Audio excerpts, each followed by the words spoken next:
listening to the Power of Inspiration and Awakening Radio with Julia Griffin. To master a higher frequency for a new state of mind. Once you walked in a forest of splendor in which everything you did and everything you thought was aligned. It is possible at this time to begin to return to the old knowledge. Intuitive healer and manifestor Julia Griffin is here to talk about this unique time in history when all sentient beings, animals, plants, trees, and the earth are intent on creating this change. The wolves awakened her to the most incredible light, which opened gifts and brought knowledge that she longs to share. You are creators, and you are born to be creators of beauty, possibility, and joy. Join Julia on a journey into a beautiful and magical world where amazing possibilities exist. Let us help open the door. The Power of Inspiration and Awakening with Julia Griffin starts right now.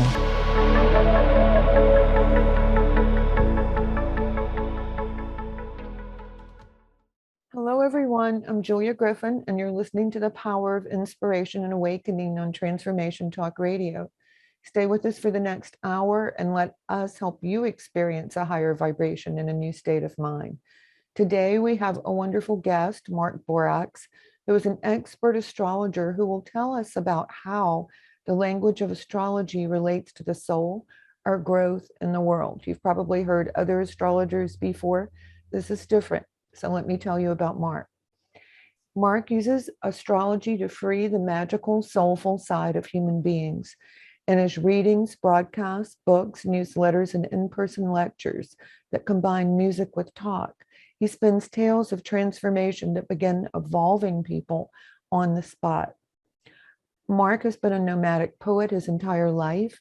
In the late 70s, he traveled the US and Canada, performing and selling his poetry. In the mid-80s, he was befriended by his adolescent idol, writer Ray Bradbury, who became his literary godfather. He is the author of the bestseller 2012, Crossing the Bridge to the Future, and co-authored Cosmic Weather Report with Elias Lonsdale.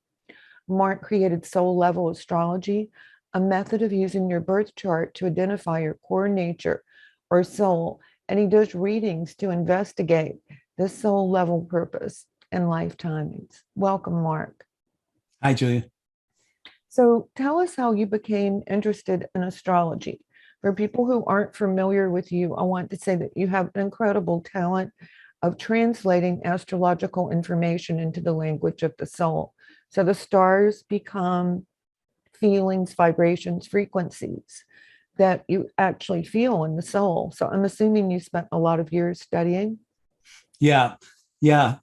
I was casually interested in astrology like a lot of people were who grew up in the 1960s. It was in the air at the time, but I had never read an astrology book or gone to an astrology lecture or taken an astrology class or gotten an astrology reading until I turned 25. And for my 25th birthday, one of my lovers at the time said, I want to give you a surprise birthday present. And this was in Ashland, Oregon, in October 2nd, 1979. And she drove me to this woman's house and said, here's so-and-so, and introduced her name. And she's going to give you your first ever astrology reading. And then she said, bye. And she left. And she probably was pretty smart about that, because I think she sensed that if I knew I was going to get something like my first astrology reading for the first time, I might have obsessed on it or gotten defensive or I don't know, who knows what. But I didn't have any time to, because here's this woman who was shaking my hand and bringing me into her living room.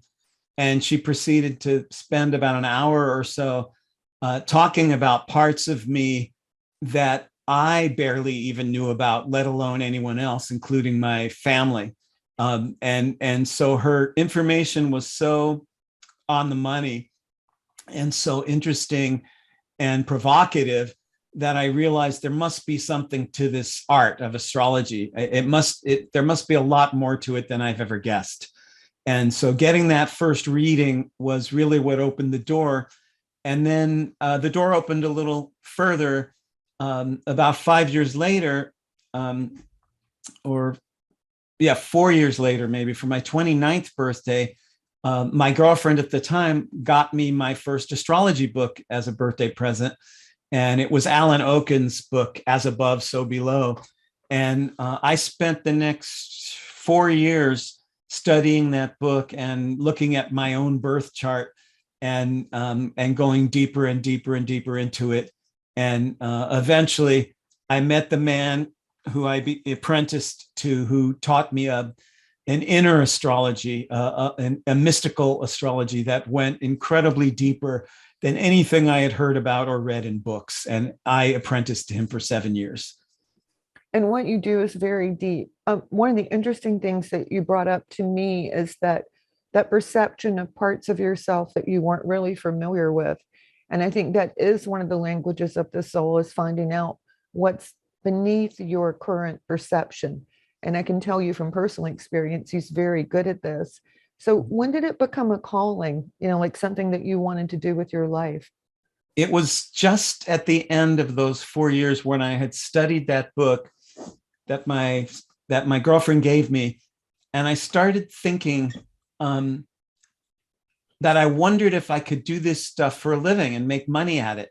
I was working in the comic book business at that time as a writer and an editor, and but I was never fully happy there, and I was always searching for something more. And so when I first studied astrology, it was just a passion. I was just so taken by it that I went deeper and deeper into my studies. But then I finally thought, I wonder if I could do this for money. And just at that time, a friend of mine, I was living in Berkeley, California, and a friend of mine in Berkeley told me she had just gotten a reading from this man who blew her mind. And she said, you got to go get a reading from him.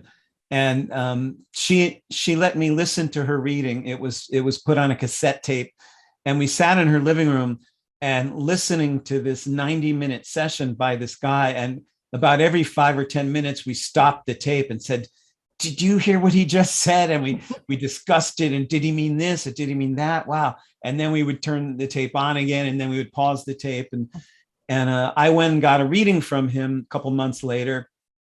And he said, if you decide to go into astrology, your chart indicates you're going to become one of the best astrologers in the world.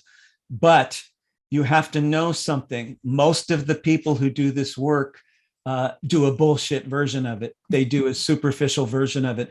If you want to avoid that, you need to know, above everything else, don't ever think you know what Virgo is, but always be willing to find out what Virgo or any of the signs are each new time, all over again, with each new Virgo.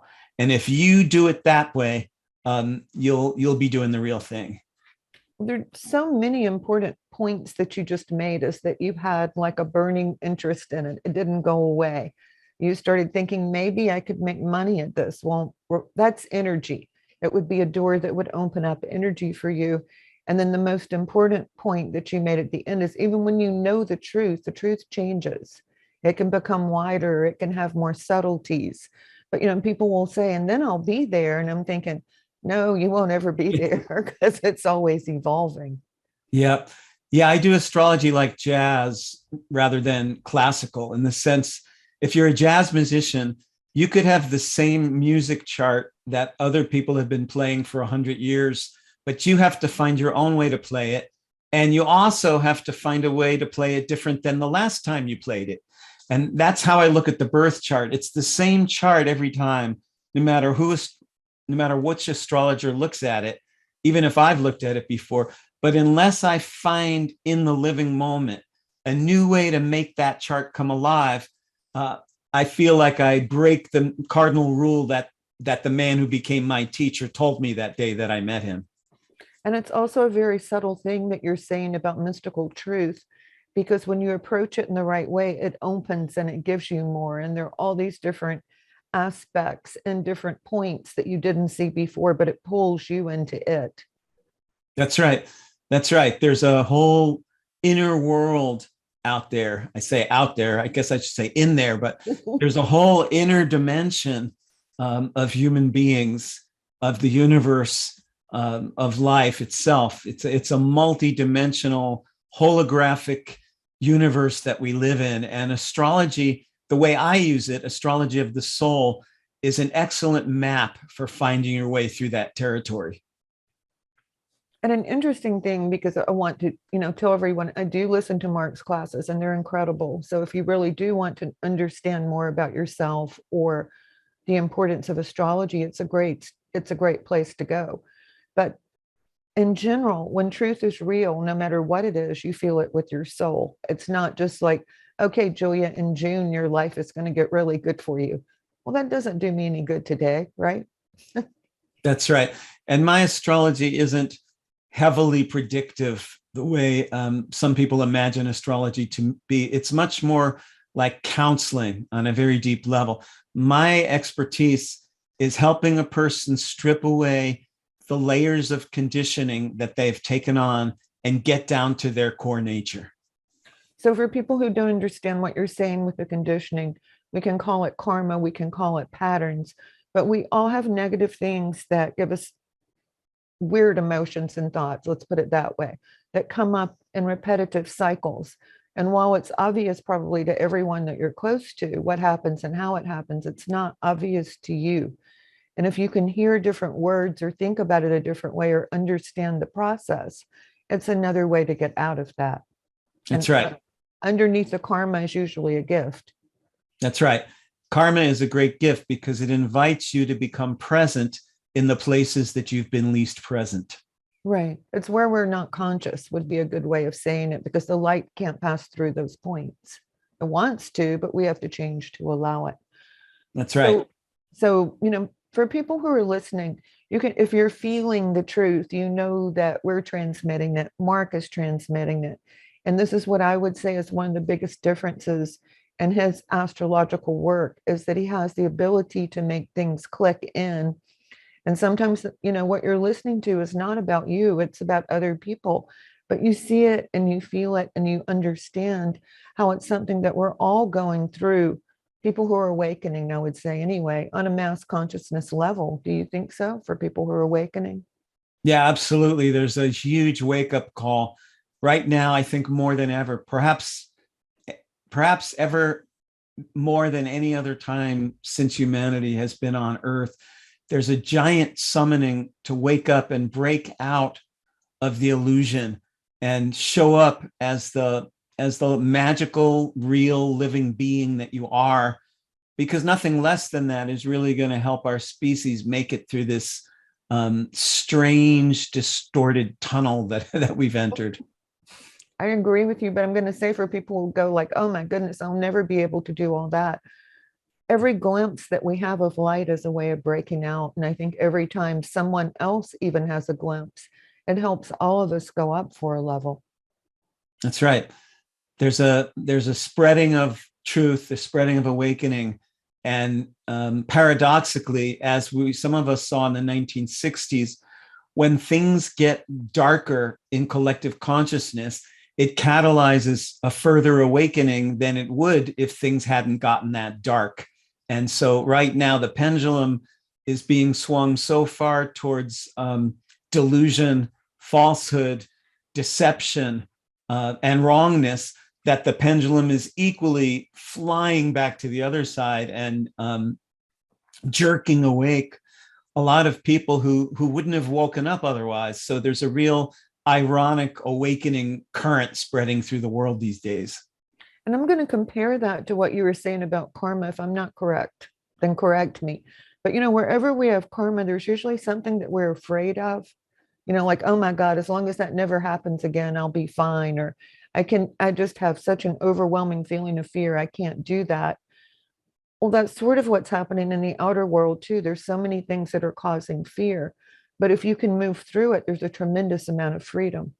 And that's the shamanic initiation of our time. The secular shamanism of our time is that everyone is being confronted with a tremendous rising of fear that can only be countered by a strength of the soul, a spiritual strength, and inner clarity, getting so strong about what you know is true that it doesn't matter how many untruths are bombarding you, because you're going to get even stronger and clearer in your own deep truth. And there's no truth that's deeper than love.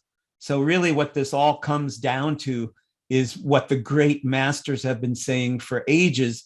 It's all about love. It's all about awakening to the force that runs the universe and not worshiping lesser gods, not getting caught up in fear and media lies and distortions. Yeah, I only look at the news once or twice a week and I read it, and I usually make it through just a very small amount of it. But I was thinking this morning, it's amazing to me how once people are no longer afraid of one thing, they come up with another one. It's like they're constantly beating the drum or churning everything up. And it's like you really do have to work to detach from that and know that wherever you are, if you're within yourself, you're probably just fine. Yeah, absolutely. There's a way that the strange fears and manipulated false stories of modern time, modern politics, and modern media are catalyzing an opposite force. We saw a very similar awakening in the 1960s when the Vietnam War was getting horrendous, and as it was getting worse and worse, many people were waking up and breaking out of numbness and apathy that wouldn't have otherwise woken up. So there's a real awakening. There's a wake up call spreading throughout the world right now. And so even the shadow is useful. That's right. That's right. And the shadow is especially useful for those who have dealt with their own shadow, because when you've dealt with your own darkness and your own unconsciousness and your own blindness, then you can own that part of yourself rather than deny it and project it. Because the denied and disowned and projected shadow is responsible for most of the fear and that's going around now. So if we were all being summoned to do shadow work and gain clarity and shine a light into the darkness. I remember having a student and he said that I really use your meditations a lot when I'm depressed or things go wrong. And he said the rest of the time it's just practice. So I think we're past the practice point. Yeah, this is the show. This is the real deal here. I think we're being initiated by spiritual forces to see if there's actually going to be a future for humanity on this planet. I tend to agree with you. And there are days that I can feel a lot of people who are in the light. And on those days, I'm like, wow, I can see it. I can feel it. And then there are other days where I'm like, oh, it just feels so heavy outside. I don't know what I'm going to do. But that's the seesaw, I think. Yeah, That's I go through it back and forth. I go through it too. And so does everybody I know. It's a rough spot in the history of humanity right now. And there's a lot of depression, a lot of grief, sorrow, rage, disbelief, shock, trauma. And yet those forces were sleeping underneath the appearance of things being all right for many, many years. And so I think that the appearance of things being right has been stripped off more than that things have gotten horribly wrong. It's what used to prevent people from seeing the wrongness has gotten stripped away. The layer that covered it up and made everything look pretty. That's right. It's gone away. And there's also, I think that for a long time, for a lot of people, life felt so comfortable that there was no reason to really devote yourself to these types of things. Yep. Yeah. And for a lot of people, life doesn't feel so comfortable anymore. And there's differing reactions to that. Some people are fighting back to make it the way that it used to be. And other people are trying to tear down the way it used to be and find something entirely new. Again, much like we did in the 1960s, we knew that the establishment was dying and the system was defunct. We didn't know what we were going to replace it with, but we knew we had to tear it down. And it's another version of that here now, where the way that things have been was not working, is not working, and is falling apart.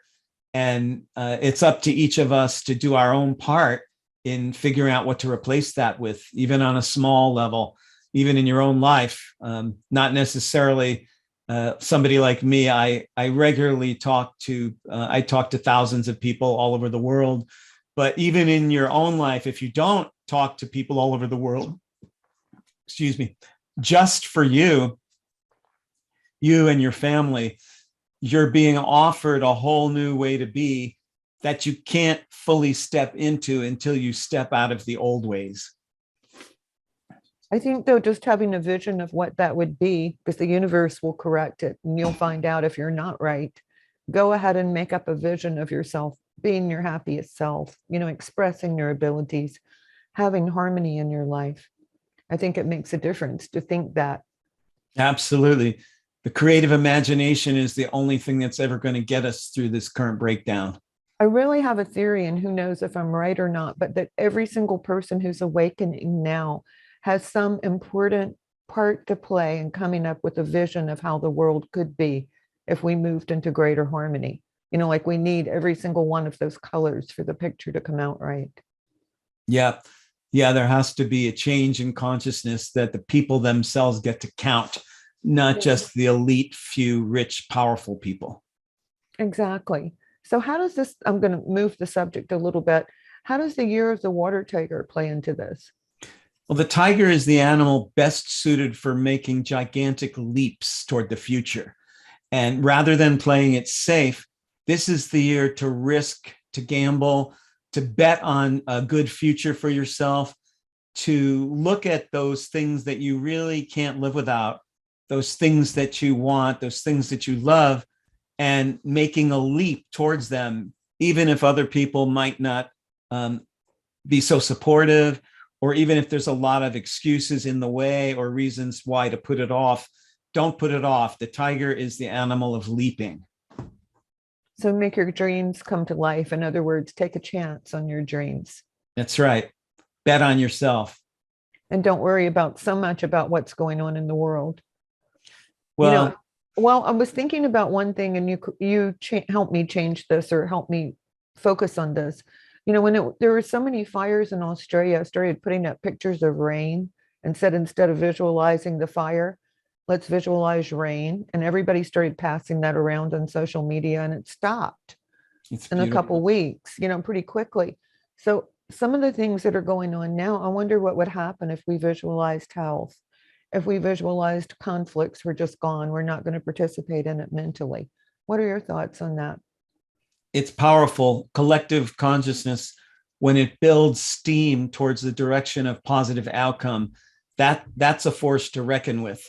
And similarly, when collective consciousness builds steam towards negativity and fear, that's a force to reckon with. So what you're talking about is like psychic judo, a way to counter the negative energies of our time. And they do say, if you study Zen, that non-reaction, when you first feel that big emotional charge, and I'll just be honest and say I read the news today, I was like, wow, okay. I'm not going to react to what they're talking about with war. I'm not going to react to what this is doing to us or the world. Just go back and see it all in harmony and then figure this out later. So I think non-reaction sometimes, as far as the world is concerned, I'm not saying don't care about people or whether or not they're suffering, but I'm saying initially non-reaction may be a good way to go. Yeah. Yeah. There's a spiritual strength that comes from staying balanced and remaining centered, even in the midst of great action. Even if you decide to take powerful, decisive action to right the wrongs of the world, if you do that from a non-reactive inner place, if you stay centered, then you're not going to spread more of the negative vibrations. You're going to become a spiritual warrior, a love agent. Yeah, and you're not showing up on their radar as a conflict, so you don't get targeted with their energy. Was the other thing I thought about that. Yeah. So what do you see happening this next year if we can take it to a higher frequency? Well, I think there'd be mass. Go ahead. Oh, I was just going to say, I know it's just a guess because you're not super into saying this is going to happen at this date or predicting, but you do have a good feeling about things. I know that about you. I think there's going to be mass awakenings, small pockets of people awakening um, all over the globe. And as people realize that they can no longer trust and depend on the government to have their best interests at heart, they can no longer trust and depend on the politicians to have their best interests at heart. They can no longer depend on the old ways, on the old system. There's going to be more people taking their kids out of public school and putting them into homeschooling. There's going to be more people coming up with alternatives to corrupt, bloated, delusional governments. Local government, it's easier to do that with local government and then national government and international government. That takes a lot more work, but I feel that there's going to be alternatives and awakenings of people that lead more in the same, like the beginning of a rainstorm, where at first there's just a few separate drops and then there's these little puddles that form, but then the puddles get bigger and then they reach out and then they touch each other. Right. And it's an odd dream that I've had for years, but I think it's a real dream. I'll dream sometimes that I'm with people who are very much awake. And at the end of the dream, I can feel we're raising energy and lifting light up. I'll say, now, who are you? Where are you? And somebody will say, shh, that's against the rules. We'll meet somewhere else next time. And after I have that dream, I always think, I think this is happening all over the world. Whether we're meeting in the astral plane or the physical. It can't be large groups yet, but it's getting there. Yeah. That's what I think we're going to see in the next year. And so for you people who are wondering, what's going to happen to me? What are we going to do? What about the economy? Go ahead and see yourself with what you need to have.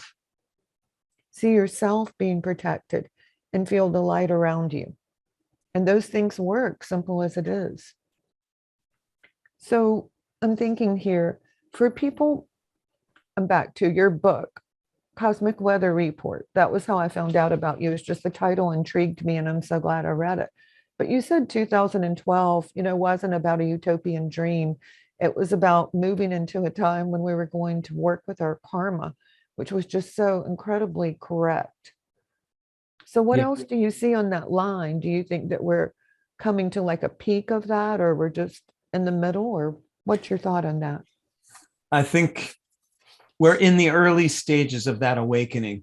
That there is a new way to be that's being offered to our species, and that way is to live in your truth and to build a life out of it. We don't have that way of being because instead we've been sold a bill of goods where people think that they're supposed to go into some sort of a job where they have to pretend to be something that they're not. And sometimes people go into marriages pretending to be something that they're not. Sometimes people create friendships based on ego, persona, appearance of something that they're not. What if the opposite happened? What if the only thing you were supposed to do for the rest of your life from now on was to be true to yourself every day? The job that you did fed your soul. You put something creative out into the world. You received something powerful for that. You received compensation for being who you are. And that was what you did. That was how you met friends. That was how you created a marriage. That was what you based your community action on. And this would be a revolution.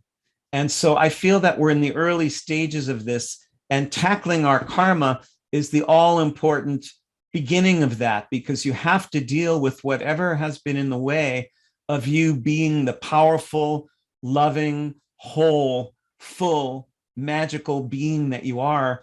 You can't get there until you deal with the things that have been most in the way of that. And that's where karma comes in, which is just a summoning to awaken. It's just a way to get present.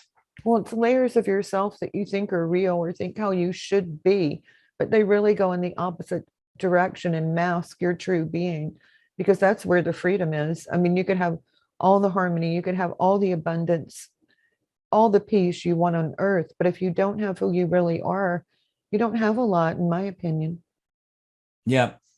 The value of an awakened human being is beyond measure. Yeah, because that's where you hear the universe, and that's where you feel things that come in and become deeper and open up. And I think it's also a place where you feel who other people really are. There's not, I'm this person, you're this person, let's interact. It's from the heart. Yeah. Yeah. A heart-centered consciousness is what needs to take over. Definitely. So with that thought, we're getting ready to go to break. We've been talking to Mark Borax about astrology, about the depths of the soul, karma, and what's going on at this time. So let's go to break now, and we'll go deeper when we come back. Stay with us.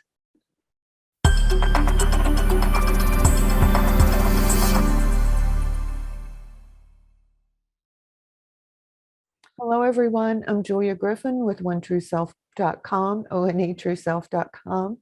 I'm here with Mark Borax. We've been sharing some really deep and interesting information about astrology, the new age, karma, the way that we can become more of who we really are.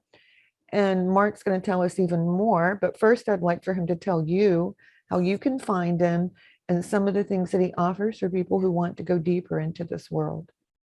Sure, I'd love to. Thanks, Julia. We have a College of Visionaries and Wizards.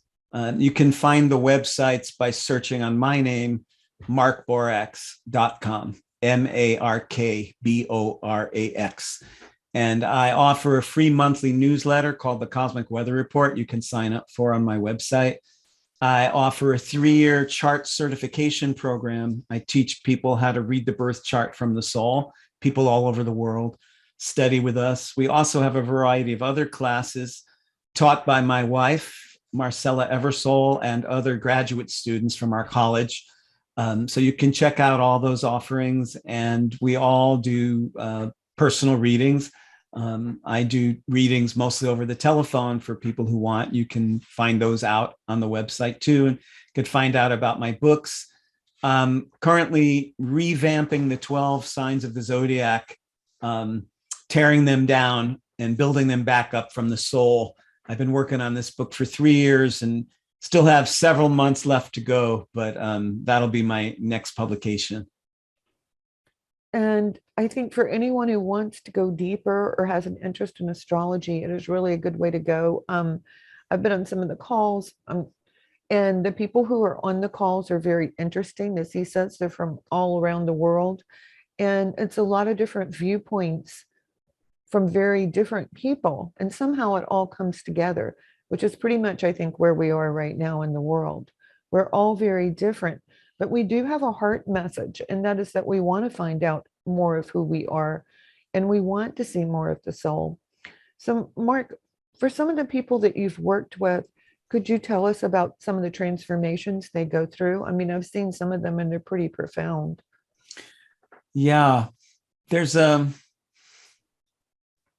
process that happens when somebody starts getting in touch with their own core nature or soul. I view the soul as the part of you that's been here before in other lifetimes and came back again for a purpose. And it's that purpose that I go after in my classes, my books, my readings. And when somebody gets in touch with their deep nature, their core nature, underneath all the other things they are, it starts radiating in such a way that many things that they thought in their life were satisfying turn out to be not so satisfying because their fuller nature hadn't arrived yet, and things start looking different. So people have been waking up and breaking out of limitation, experiencing deep emotional healing, psychic healing, physical healing. A lot of crying and laughing goes on in our classes, and sometimes in my readings, because it's time for humanity to step out of its disguise. It's like we entered a costume ball millennia ago, and we forgot that we were wearing costumes. The clock struck 12 and nobody took off their masks. And that's what I help people do, is just take off their masks. So it makes for a lot of change. It catalyzes a lot of movement and growth. Because when you let go of an old perception of yourself, it opens the door to many new perceptions of life. I was thinking that I worked for nonprofits for a long time and with the public, well, sort of the public for a long time. But it hit me at one point that for everyone, even though it may have just been nothing to me if it had happened to me, whatever was the worst thing that could have happened had happened to just about every single adult. And it gave me a lot of compassion about that. But I do think we sort of put on a mask after that happens. And if you can take off the mask from trauma, you do become so much more free. The other thing I think is if you can see the good parts of yourself, because it's this very strange thing about being human.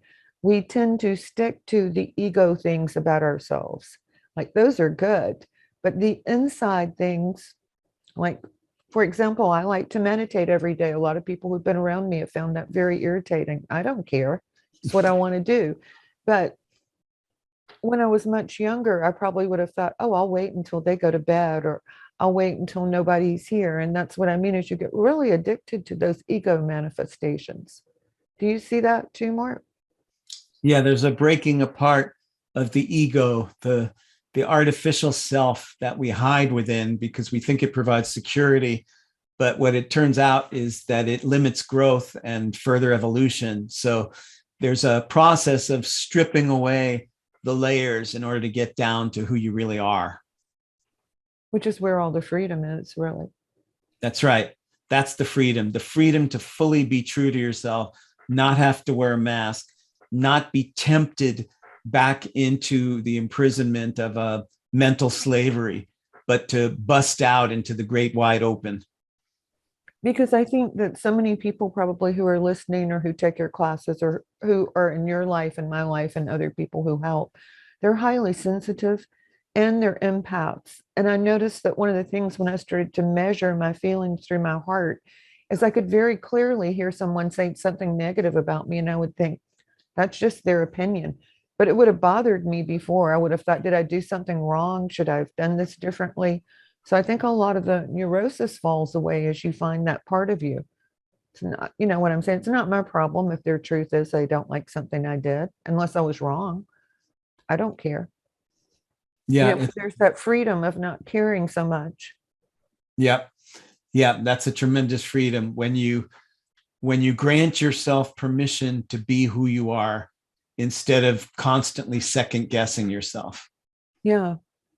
And I think you start to like yourself more. I'm not saying that all the manifestations of the ego go away. I certainly see mine every day, but at least I'm aware of them. That's a big point.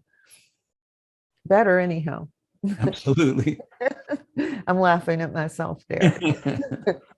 So you have one class called Ushering in the Bright Future, and that sounds so helpful. So what is your vision of the bright future? That's right. We're going to start that class, or I think we had one class. Yeah.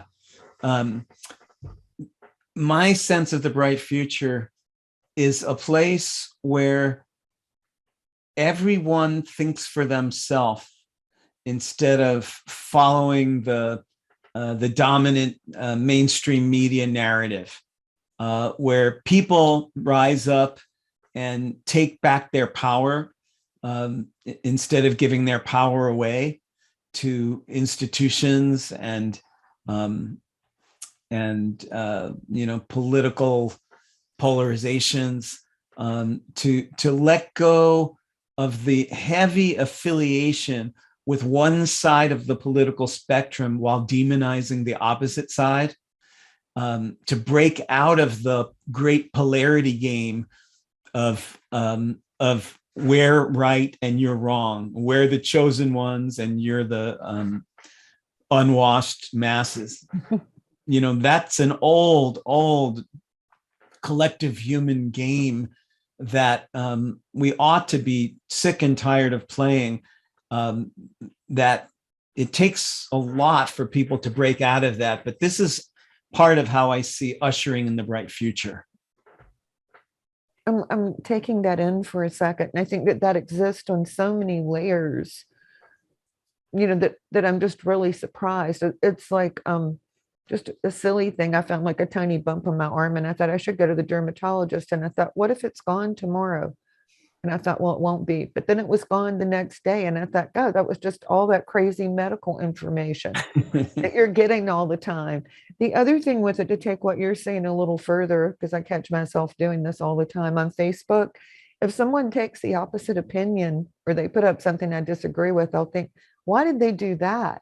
I don't understand that. Then I'll catch myself and I'll go, so are you just going to sit here and send them negative energy? I'll think, no, that's not a good idea, is it? Let go of it. But we do it all the time. Yeah.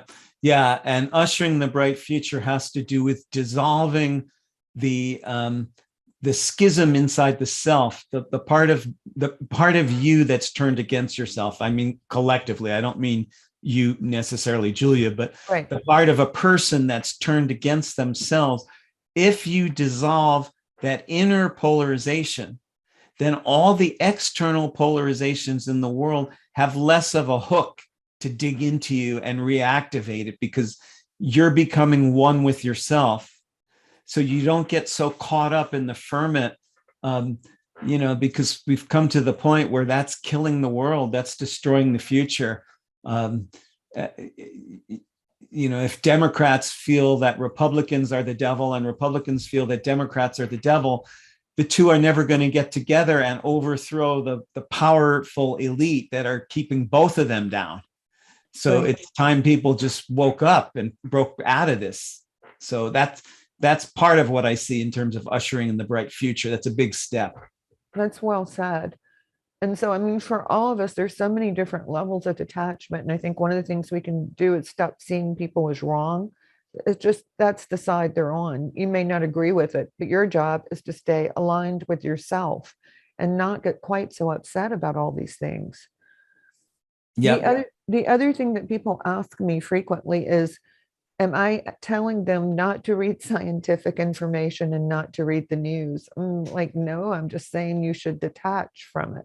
So what's your method of detaching from all this crazy information that's thrown at us periodically? My method is to dive all the way into it and sort out what's real from what isn't. So everyone has their own methods. For some people, reading the newspaper would give them cancer and put them in a hospital.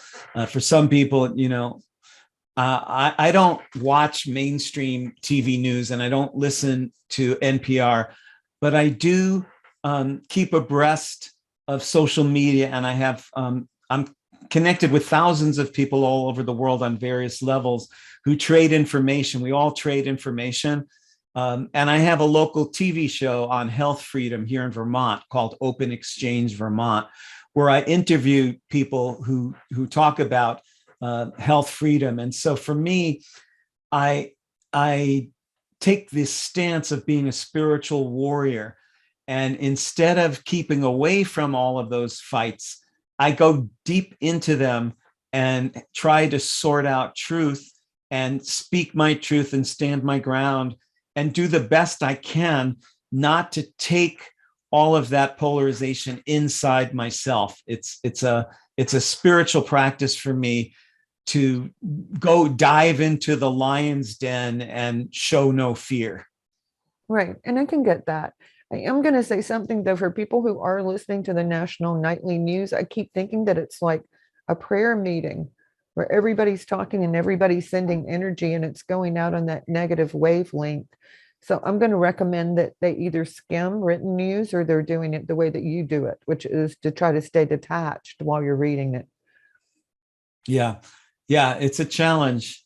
The world is going through a tremendous death and rebirth. And each of us has to learn how to become hospice workers and midwives.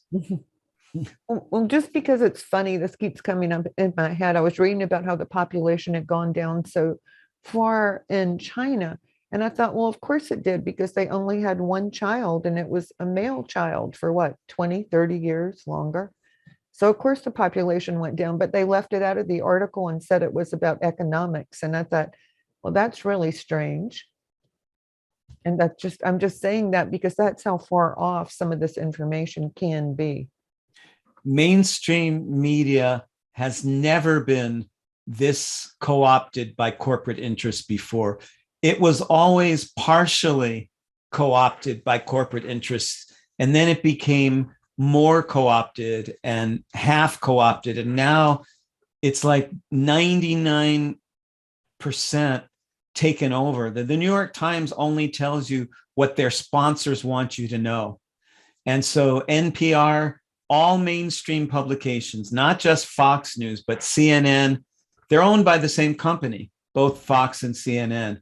And so when people think that there really is a difference between Fox and CNN, between Breitbart and New York Times, right and left, it's a manufactured difference. All of those stories are making a few people rich and powerful at the rest of our expense.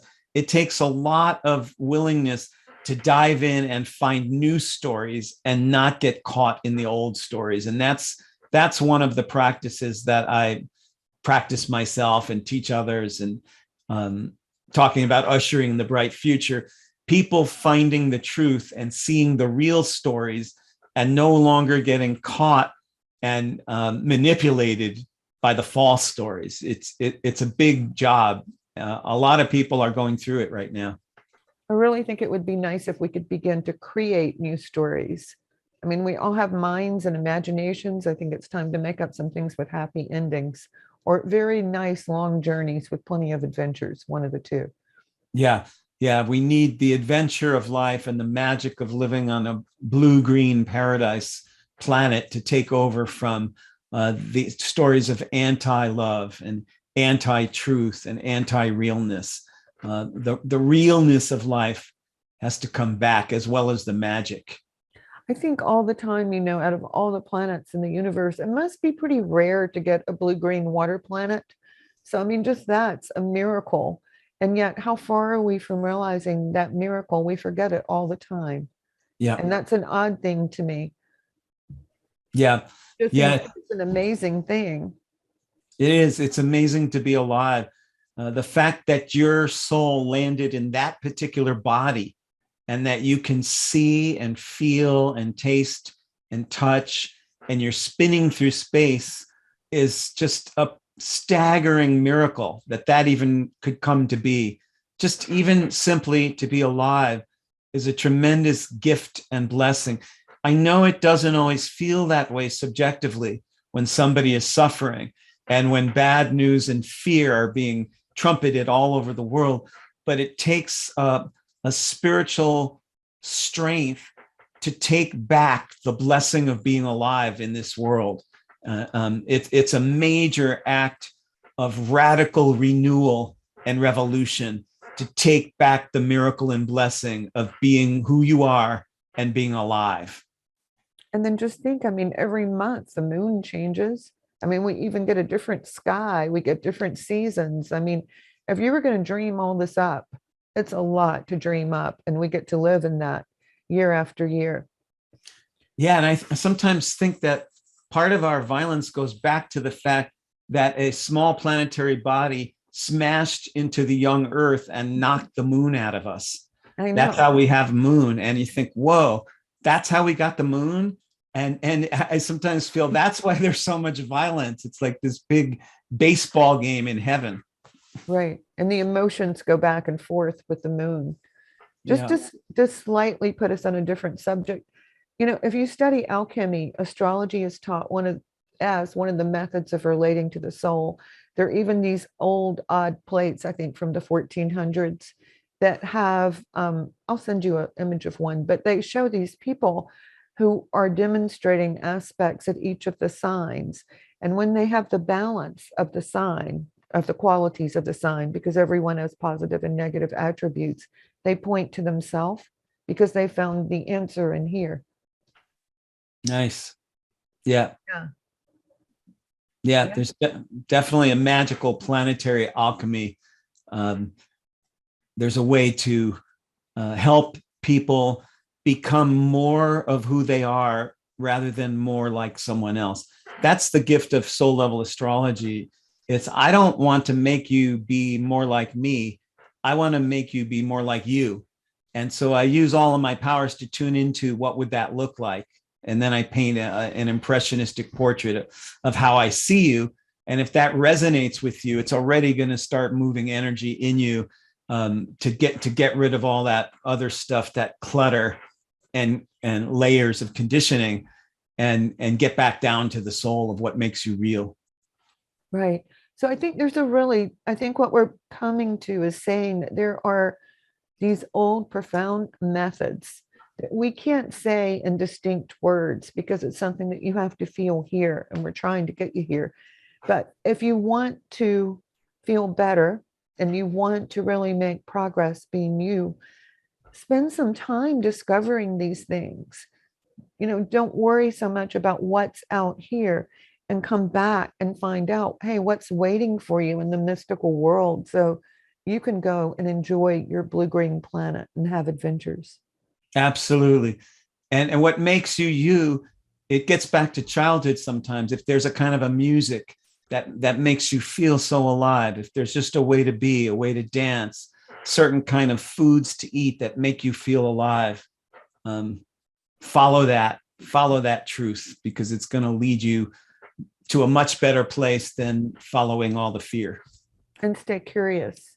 So Mark, thank you so much for being part of our show. Would you tell everyone again how they can find you and about your upcoming activities and classes? Sure. You can look me up at markborax.com, markborax.com. We have classes coming up. We're going to start a 3-year chart certification program in September. Every 3 years, we bring together about 15 to 20 people from around the world, and we go through a 3-year process where I teach you how to read charts from the soul and how to live life from the soul. We also have monthly classes and 6-week classes. You can find out about all of that at markborax.com, and the Soul Level Astrology website, which is SOULLEVEL astrology.com. That's perfect. Thank you so much, Mark. So for my listeners, if you want to come and find me, I'm at onetrueself.com, onetrueself.com. You can sign up for my newsletter, find out about tips and when I teach free classes. And send an email to me, onetrueself@gmail.com, if you want to know more. So thank you so much for tuning into our show. I hope that you've experienced a higher vibration and a new state of mind. You can find me on the 2nd and 4th Wednesdays of each month at 12 noon Eastern, 11 Central, and 9 a.m. Pacific. Have a great week, and I'll see you back here next time. Namaste. Thank you for being with me. Thank you for listening to the Power of Inspiration and Awakening Radio with Julia Griffin, to master a higher frequency for a new state of mind. Join us next time as Julia takes us deeper into the memory of the moments of light where transcendence and enlightenment emerge. The memory of the jewel of consciousness is always lived within you, to tap into waves of energy and create huge changes by imagining the beauty of the vision and desires that are hidden in the heart. Learn to find your way back to nature, beauty, and your own heart, which holds the secrets of your existence and future. To discover more about Julia's adventures, animal communication, and the teachings she brings to every show, visit onetrueself.com. That's onetrueself.com. That's ONE, trueself.com.